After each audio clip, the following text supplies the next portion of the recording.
Friday, October 24th, and this is the Her Hoop Stats podcast. I am Jamie Steyer Johnson here alongside Jack Church, and I am so excited today because not only am I back after a week absence, which felt like forever, but we've got a whole lot to talk about, a lot of different stuff to talk about from the last time Jack was here, and that is because it is very nearly the beginning of college basketball season. So Jack just put out a preview on Her Hoop Stats on the SEC for this season. So a little bit of a look at the league as a whole and kind of a breakdown of each team, giving you a little bit of that background information. We know, especially with these 16-team conferences, like how are you supposed to keep it all straight? You don't have to do it alone. So today we're going to get into it on, a little bit of everything on the league as a whole, on each individual team. So first of all, Jack, thanks so much for being here. So excited to have you and able to talk SEC. What are you most excited for, looking forward to, anticipating from the conference this year? Yeah, thanks so much, Jamie, for being on with me again. Thanks to BMAC, our producer, and to Aaron as well for letting me do this SEC writing for the third year now. I feel like it was forever ago when we started it. The SEC, we had 14 teams, and that was a lot of teams. And now we have 16. So many teams that we have teams tying at the top of the conference and needing a coin flip. Hopefully we won't come to that again. But who knows? But I am just really excited about the amount of talent in this league this year. There are 8 teams that realistically could all get to the second weekend of the tournament. There are 4 or 5, maybe even 6 teams that have Elite 8, even Final 4 aspirations this year. There are so many good returning players coming back. There are a lot of teams with a lot of continuity coming into this season, which should make non-conference play very exciting for these SEC teams especially.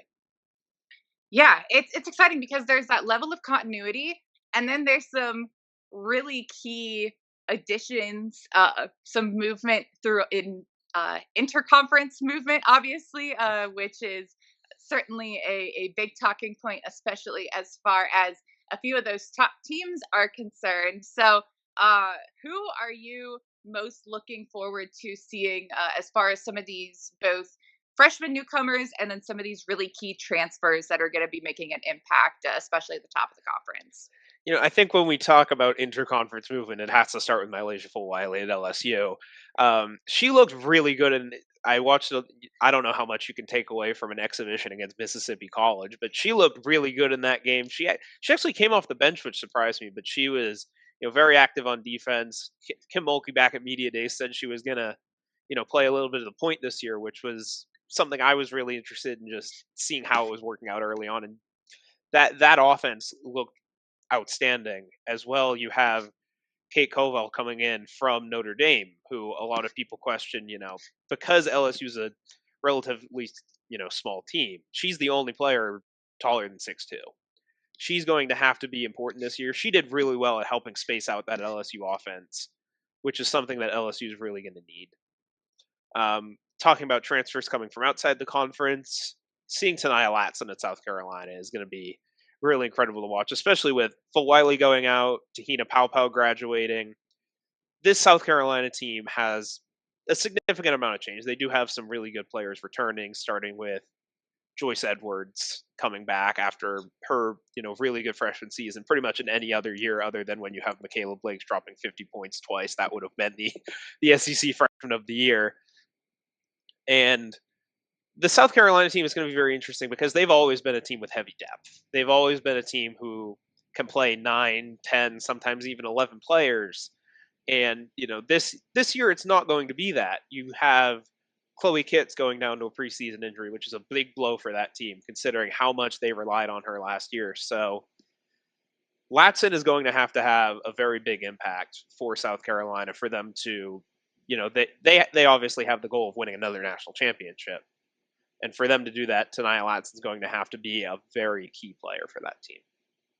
Yeah, it's definitely a lot as far as some of that movement goes, especially at the top of the conference. You obviously mentioned Malaysia Full Wiley, and I definitely thought it was interesting to see, again, exhibition games being what they are.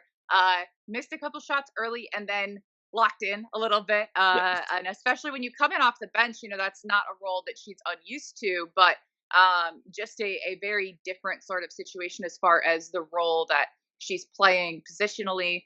And Kate Koval, yeah, I am so excited just to see what all she's capable of. I think that she's someone who has the ability to play in a lot of different spots on the floor really well. And so the fact that, she is the majority of the size on the team is a little bit interesting as far as I think the capability and versatility she has. It's like, okay, how exactly are you going to utilize that? But beyond that, I think that there's so many players that it's going to be difficult to really stay on top of everyone. Like you look at Oklahoma, who is picked near the top of the conference, and their big addition is a freshman in Aaliyah Chavez, and that's someone who is certainly expected to contribute. Oklahoma plays such a deep bench; they play such an up and down pace. Like everyone that's there has to be ready to contribute, right? And then you have teams that have historically really relied heavily on transfers. So you have kind of the classic Ole Miss situation where you have 8 incoming transfers and a freshman, and you have someone like Latasha Lattimore, who I am so high on, have been such a huge fan of hers. I'm really excited to see her in Coach Yo's system. I mean, I could just go down the line on someone on I think every team that I'm really excited to see, but I think the key is to realize that no matter where a team is within the conference standings, there's there's plus side. Like there's a lot of upsides. There's some movement that I think could catch people by surprise. You have a Missouri team that you have Kelly Harper, who's going to be in charge there. They brought in Jordana Reisma from Cleveland State, who I think is extremely underrated. Just especially when we talk about the non-conference, I think it'll be interesting to see how these teams start performing top to bottom. Yeah, absolutely. You have, especially, you bring up a situation like Ole Miss. You have, 8 players coming in, Cody McMahon, Lattimore. Like, these are teams that day one isn't going to be what they look like in March. And I mean, last year I got to see firsthand the biggest example was Kim Caldwell coming into Tennessee, putting in her system. They did not look good in November. They were still winning games, but like I'll just say how it is. They did not look good in November. And then, you got to January, they were starting to build. February, they beat UConn. They're starting to build. And then they hit that brick wall. They lost by 24 to Kentucky. I remember at one point we were sitting in press row, they were down something like 30. It was in danger of being the largest loss in Tennessee history. But then they got it together. They go to Ohio State and win. So every team like this, especially when there are so many different pieces coming in, you have speaking of Ole Miss, you have McMahon, Lattimore, you have Denham to Shields and Poe coming in from Mississippi State. Like it's going to take time to build this. It's going to look shaky, but it's not necessarily about the record. It's just about positioning yourself, ideally to be in the top 16 and get home games. But then what are you doing in the SEC and the NCAA tournament? And I think one of the interesting things across the entirety of the NCAA right now is just the adjustment to the era of fifth year players ending for now, at least. We'll see where all of that goes here in the next couple of years. But uh, you mostly don't have people that are playing 5 full years. The COVID years are mostly past, and so you may have the odd red shirt here and there. You still have people who maybe have some extra time because of whatever kind of thing is going on with junior college. It like all of that aside, we see much younger teams than we have for the past couple years, but the SEC hasn't really gotten all that much younger, especially when you look around the country. And I think that that's going to continue to be the case for some of these bigger conferences like the SEC, like the Big Ten, where you're a very attractive destination and you can get some of those really big transfers coming in. So, with all of that being said, how do these young players come in and make an impact? Like, how much do you think someone like Aaliyah Crump can make an impact and play immediately at Texas? Or, as I mentioned, Aaliyah Chavez at Oklahoma. Do you think they're coming in and really being involved from the jump, not just in non-conference, but when they get into conference play? Or is it one of those, all right, we're going to see them get some run in non-con. They'll play in the conference, but that experience still is going to be really crucial. I think it depends a lot on the player. I think when you look at someone like Chavez, and especially with Oklahoma having that role for her where she can get those consistent minutes, and she's going to be playing with Reagan Beers, Peyton Verhulst, Sahara Williams, one of the most experienced cores. That's a situation that allows a player to mature very quickly. That's a situation where you're surrounded by experience and you can develop and you can bring a new flavor so to speak into this Oklahoma team, and especially a team like Jenny Brownchick where they're running up and down the floor. That's a situation where a freshman's going to get tons of time. Another example is Tennessee. You have 5 freshmen coming in, and when Kim Caldwell wants to play 10 or 11 players consistently, that's an opportunity for you to even get 10 or 15 minutes to start, and then she gives you the opportunity to earn even more. If you're playing like that, if you're playing well, she'll leave you in. If you played well the game before, she'll start you the next game. That's the great thing for freshmen coming in. You think about me and Maya Paldo. You think about Mhm. Jada Civil and Denia Prawl. I was at their team media day on Wednesday, and Jada Civil looked amazing in practice. She was, give like her and Talasia Cooper were playing against each other, and she was holding her own. I didn't watch a ton of the forwards, but that's a system where you can come in and you can succeed right away, because as much of a learning curve as it is through the preseason, like once you get into it, it's just basketball at the end of the day.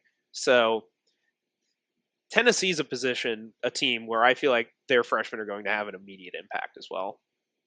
Yeah, I think that's a really good point. We talk about these up and down teams. We talk about going really deep onto their bench, and Tennessee is almost like the prototypical example of that. And so that's something that we saw last year, and another season, just to sort of establish that, and especially to have some of those returners to have that not just style established, but the culture where people know what they're coming into. They're prepared for. Yeah, I might not have consistent playing time every single game, depending on not just how I'm playing, how my teammates are playing, how the matchups are going, but you recognize that yes, if I'm putting in the work, if I'm performing, I am going to be rewarded one way or the other. So I think that that's going to be just, I mean, fascinating to see how exactly that can translate into year two.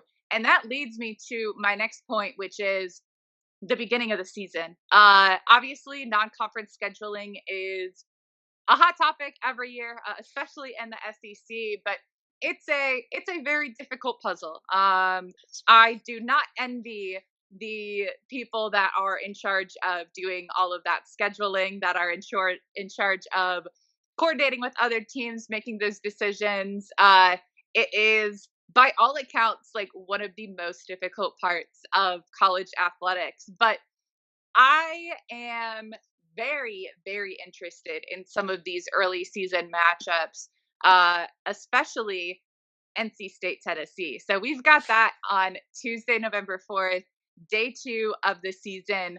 And we have some questions for sure. This isn't an ACC preview, but NC State is a team that narrowly escaped High Point in an exhibition game. They have a massive matchup this weekend with Maryland. It'll be interesting to see maybe a little bit more of what we can expect from NC State. But for Tennessee, how valuable is it to be able to go up against high level competition right away when you have a lot of those young players that you are anticipating being able to contribute right away?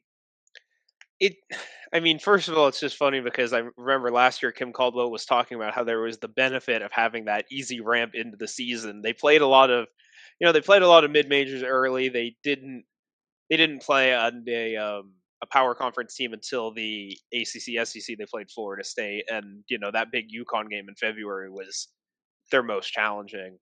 So having a first game like that as a target means everybody has to be ready to go from the jump.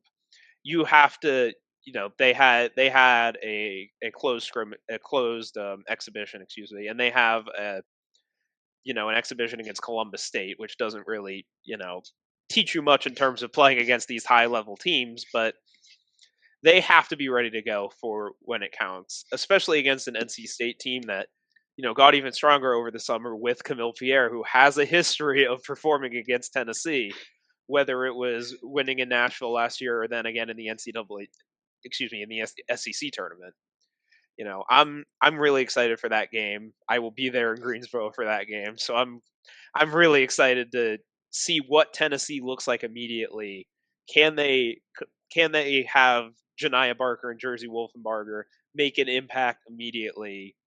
And then obviously the return of Talasia Cooper, Ruby Whitehorn, some of the stars from last year's Tennessee team who are returning and expected to make a big impact again. And you mentioned Camille Pierre, so let's turn a little bit to Vanderbilt. I think that it's very very interesting just to look at again some of the changes in roster, but not really changes in philosophy, right? Where you have Michaela Blake's returning. Obviously, that's going to be sort of the focal point of your offense. But Jacqueline Wenentanda coming in from Texas, really, really interesting pickup there. I think that she fits their play style extremely well.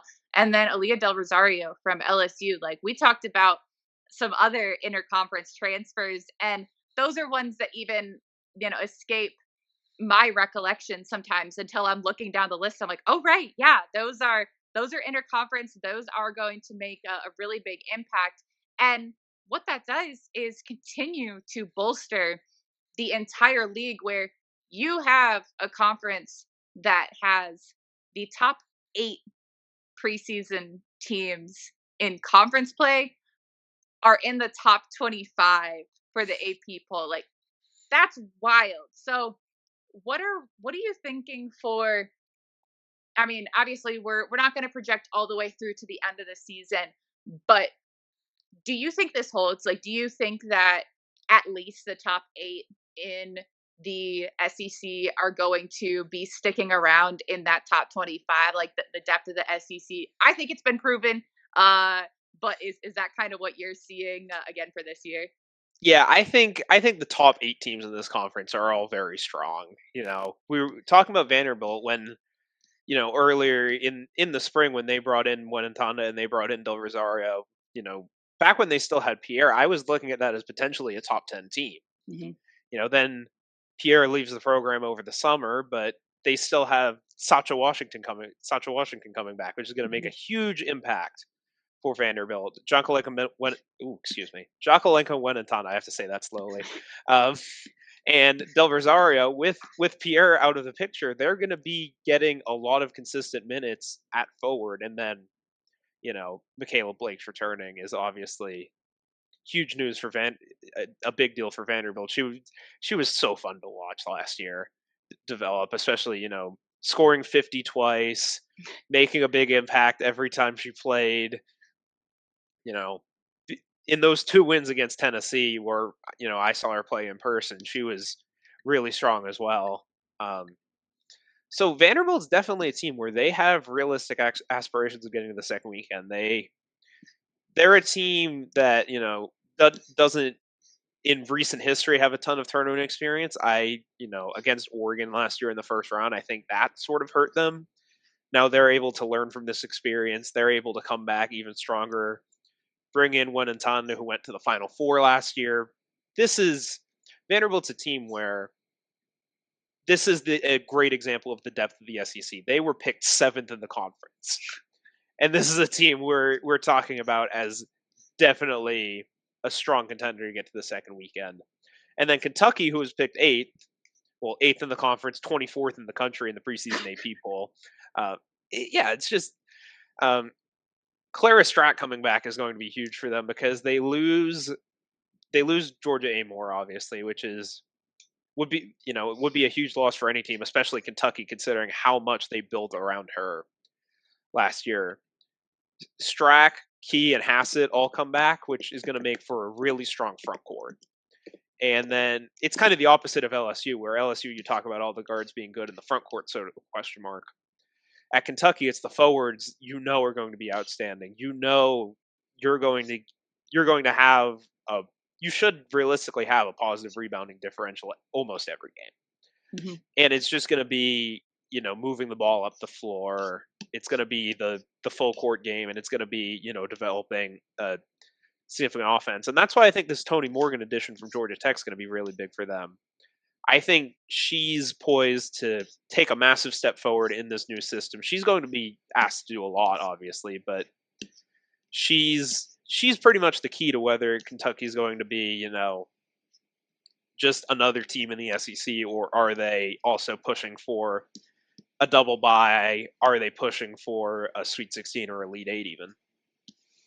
Yeah, it's definitely, as we said, it's tough to project before we've seen anyone, but it's certainly easy to discuss the potential of so many of these teams. So real quick, I want to highlight a couple other early season matchups that we're going to see here for the SEC. The first of those that I want to mention being Texas taking on a ranked Richmond team in the first week of play. And then we've got a really, really interesting matchup in Oklahoma and UCLA, which is the second Monday, so November 10th. Are there any other games that you really have like circled on your calendar as far as early season, or any teams that you're like, I don't care who it is, I need to see them play, I need to figure out what they're about, what their deal is? I mean, I just really want to see what Aaliyah Chavez brings to this Oklahoma team. You talk about that Oklahoma UCLA game. I mean, first of all, watching the matchup of Reagan Beers and Lauren Betts is going to be an outstanding game. For what's that? The second week of the season, I Mm-hmm. believe. That's gonna really tell. It's really gonna set the balance of power among college basketball. You talk about UCLA, the top team out of the Big Ten, playing Oklahoma, one of the top teams of the SEC. It's those matchups that really determine when we talk about conference strength, and when we talk about how many teams from each conference are getting in the NCAA tournament. It's these matchups which really set the tone for the season. When you think about Big Ten ACC, you think about that USC NC State matchup as well. Mm-hmm. And I just want to see how Ole Miss looks with so many new players. I know. I'm trying to think of who they're playing in the non-con. I know they're opening against Norfolk State, but Mm-hmm. that's gonna be a team that's exciting to watch. And every year I feel like it comes to the discussion of I wish Kim Mulkey would schedule some more power conference teams, but it's worked for her. She has a national championship at LSU. I mean, but just looking at it, where they have just the one power conference matchup in the non-con is, from a fan or entertainment perspective, it can be a little bit of a letdown when you have all these great players and they're spending the non-con playing a lot of mostly mid-major local teams, and then they have the trip to Georgia Southern for Flauget, which will be fun to watch as well. Yeah, for sure. I think it's, as we said, there's so much to watch. There's so much to be excited about. Any player, any team, any matchup that we haven't really gotten into that you want to highlight before we're done here? Because I mean, obviously we could go through like every team top to bottom and talk about each of them probably for an hour. But in the interest of time, what haven't we hit? I mean, we haven't hit sort of. We talk about these 8 teams that are the 8 contenders in the Yeah. SEC. I think there are still lots of interesting things with the. I don't want to call them the bottom 8, but the the other teams we've talked about. Projected last in the conference was Arkansas, bringing Kelsey Music in from Oral Roberts. That's going to be more of a building job, but I'm excited to see how they look that first year. I mean, Music brought in Jones and Robinson with her for Moral Roberts. That's going to be interesting to watch. Seeing Kelly Harper coach again at Missouri will be interesting to see. The last time we saw Missouri, they were beating a good Mississippi State team and then just gave up a 31-0 run, which is, I guess, something that happens. But um, seeing Dowell and Reisma come into a power conference and seeing them play some of the better teams in the country will be interesting to watch. And then Liv McGill coming back to Florida after having an outstanding freshman season. Seeing if that Florida program can finally take that next step and maybe even get into the NCAA tournament will be something that I'll be watching out for. And a player that you mentioned in your preview as well is Kenesha Godfrey coming over from TCU, and she really didn't see very consistent playing time under Mark Campbell. But I mean, I've seen her be very, very capable in play, and so I think that she'll be a big addition for Florida, especially when you're trying to bolster your roster from top to bottom. You're building around, as you said, this really solid young piece in Liv McGill. Kelly Ray Finley is kind of, I think, figuring out her style there, kind of their situation as a team, as a program. So it'll be really interesting. I think that it's hard to go a season in any conference without a couple of really big surprises that people maybe aren't anticipating. And so when you look at the kind of level of talent that is present in the SEC, and I mean also the amount of teams, just period. It's definitely going to be interesting because you also have the additional element, which we won't even get into because it's way too like nitpicky. It's not something you can just like glance at, but you don't have balanced schedules, and so that's going to be really interesting once we do get into conference play to be able to consider. All right, how are things shaking out? How might these schedules kind of benefit any one team? And yeah, hopefully things are a little bit clearer than last season. Hopefully things are not coming down to a coin flip, but at the very least, having a conference that is so competitive as to come down to those kind of nitpicky tiebreakers it certainly makes for an exciting season. Yeah, I mean, South Carolina and Texas only play each other once, so somebody will have a head-to-head. So if it's those two teams, we won't have a coin flip. In that instance, we are good this year. As we mentioned, certainly plenty of other teams that are going to be jostling in there for position, but at least we won't have the exact repeat. Although I guess my question would be, if in the players era, if South Carolina and Texas play each other, does that count for head-to-head or only the conference game? Oh gosh, gotta just be the conference. I hope this has been considered ahead of time. Yes. Well, I mean, shoot, you see it. Like people have non-conference games scheduled out in advance that are now like still counted as non-con, but they're between conference teams because of the Mhm. contract. Oh my gosh, I'm ready to like put the realignment stuff to bed. I'm ready to have things settled for like consecutive years so that we Yes. just don't have to worry about it. Like, Mhm. can we just have a different kind of chaos for once?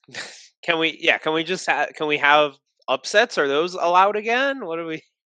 Yeah, Yeah. I mean, and it's hard to really classify what an upset is when you have a strong level of parity. So I think that you certainly will have to see some of that. And if you want to talk about chaos, let's wrap up here and make a quick detour because Vivek made a really good point before we started recording. We're seeing some of this NBA or WNBA situation trickle down. We saw last year for, I mean, the first time, multiple sitting head coaches leaving from the NCAA to take jobs in the WNBA. And once again, we've got a sitting coach stepping down in Jose Fernandez at UCF, or excuse me, UCF. I've been doing too much Big 12 prep. Uh, South Florida, and is reported to be taking the Wings job. And you, in fact, ended up covering his last game I there. did. So tell us a little bit about. You said no one's really talking about this from the college perspective. Let's hear a little bit about that. Yeah, I mean, it's a I feel like it's a very similar situation where they're projected at the top of their conference, similar to how Florida Gulf Coast was. And Florida Gulf Coast actually did a really good job managing that situation. I assume you'll have, I don't obviously know any of this, but Bohan Jankovic, who's the associate head coach, would be the candidate to presumptively, at least on an interim basis, hold that USF job.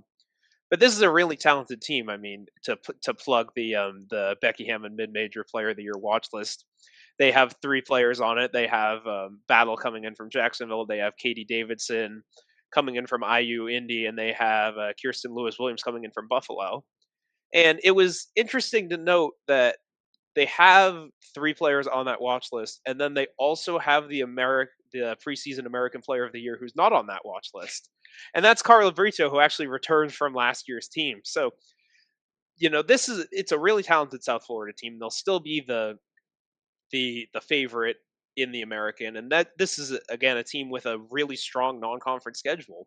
They play UCLA on a neutral floor, and then they have home games against Duke, South Carolina, and UConn coming into Tampa. So it's going to be a tough test in the non-con. I remember Jose Fernandez was talking about the importance of getting these big non-con games as a mid-major and having that benefit come in the net. And he's, leaving now. He's set up this team to have success again. So I think, I wouldn't want to be the team that plays South Florida in the NCAA tournament in that first round. I'm assuming Tennessee didn't want to be either. They handled it really well and they won comfortably, but I wouldn't. If I'm, one of these top 8 SEC teams we're talking about, I do not want to be playing South Florida, especially in a 5-12, 6-11, 7-10 situation.